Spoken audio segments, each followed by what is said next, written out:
Thank you very much for your speech. It was excellent. And I just have a few questions about the Croatia national branding.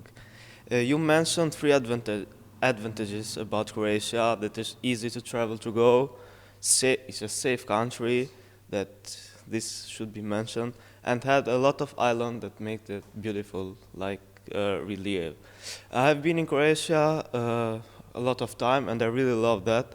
And my question is that what steps should a small country like mine, which is Albania, follow to have the same successful national branding in tourism like Croatia do during these years? First of all, I didn't specifically mention Albania in my presentation because I couldn't mention every country, but Albania has enormous potential.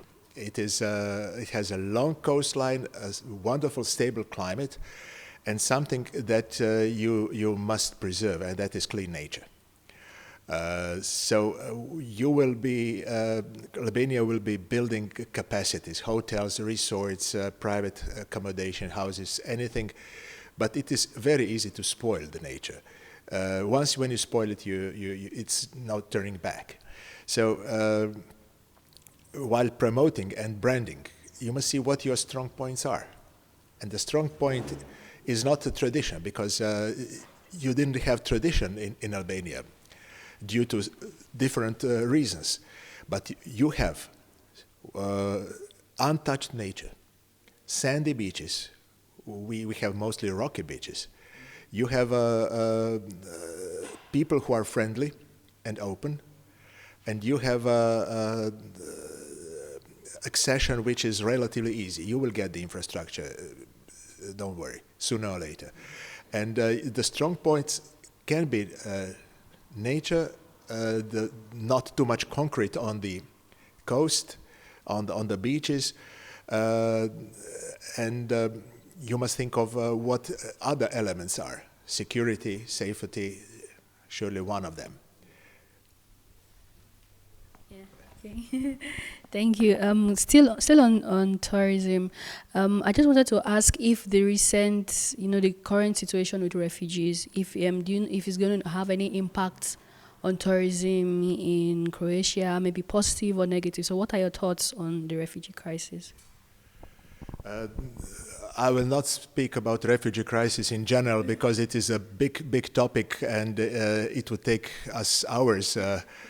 The crisis, we are almost sure and we hope will not affect tourism anywhere for several reasons. First of all, Croatia specifically was a transit country. So the migrants and the refugees wanted specifically to go to Germany, Sweden, maybe some other countries, but basically to Germany.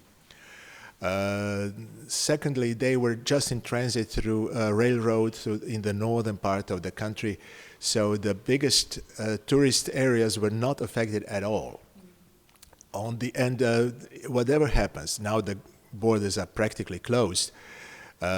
Even if they were not, the refugees would be transiting and going towards northwest. Now, even if that happened, which does not happen, the problem is in perception. Now, we know when there was a war in Kosovo, 15, 16, 17 years ago, Croatia was not affected at all. But if you see the map and if you look at it from the distance, for example, across the ocean, it is so close. So the people said, it's not safe there, maybe it's better not to travel there. So if the perception is positive, nothing happened. The refugees are transiting. The rest of the country doesn't even notice that. It's good for tourism in Croatia, in Albania, in Montenegro, in Slovenia, in all the neighboring countries. You have, for example, hundreds of thousands of refugees in Italy, including from parts of Nigeria. And if you ask tourists, would you refrain from traveling to Italy because of that? They would say, no, of course. I will go to other cities. I will go to specific sites. So it's the same with other countries. Sad na hrvatskom. Mislim da moramo na engleskom. Firstly, I want to thank you for a wonderful speech. As you mentioned in your speech, that Chancellor Merkel said that Croatia has more potential than we realize. I want to know your opinion. Croatia has many tourists through the summer, and that's what really helps our economy and all. But in your opinion, what can Croatia do that we can gain more investors and more tourists through the year? Because, for example, the mountain part, Gorski Kotar, and they're also very wonderful to see, but people don't know about it. That's true. In the presentation, I couldn't cover everything, but for example, the winter fair in Zagreb, the Advent fair, was voted last year as the best winter destination in Europe. And it was voted by, I think, 600,000 or 700,000 voters throughout Europe. So it was not Croats because we are small. It, of course, brought good money for the city, but it brought a big propaganda that Croatia is not only summer destination, it is also a city destination, winter destination, and it also offers a lot of opportunities in other parts of the country. You mentioned Gorski Kotar, which is a jewel which is still not discovered by foreigners. You can ski there, and in the morning, in the afternoon, you can swim in the sea in May. So a lot of opportunities, like in Spain or Andorra. What we have to do, the main goal is to prolong the season. You have 2 months of peak season, which is not enough. But you can have at least 6 months. You can have it out of season. You can have a winter tourism. But you can have something that is extremely important, medical tourism. You can have people who are in pension here from Germany, from Scandinavia. You have a lot of people from Norway, Sweden buying properties in Portugal, Spain. Why not Croatia? And living there the whole winter. When it's minus 120 degrees in Norway, it is plus 10 or 15 in Croatia, or in Spain, or Portugal, wherever. So that is one of the ways to prolong the season, to have people being satisfied and to make money. So the government is having a plan, but you know, from plan to the realization, it takes time, it takes efforts, it takes money, it takes business initiatives. But the plan is there, the goodwill of the government is there, and I think we'll get there.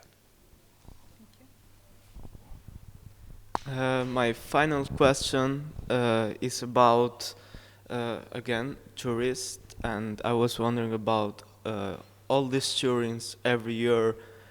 Are they changing the tradition of Croatia? Like, for example, there are a lot of beautiful cities that conserve their tradition, like Dubrovnik or Split, Zurich. Are these tourists changing during the year the tradition of the locals?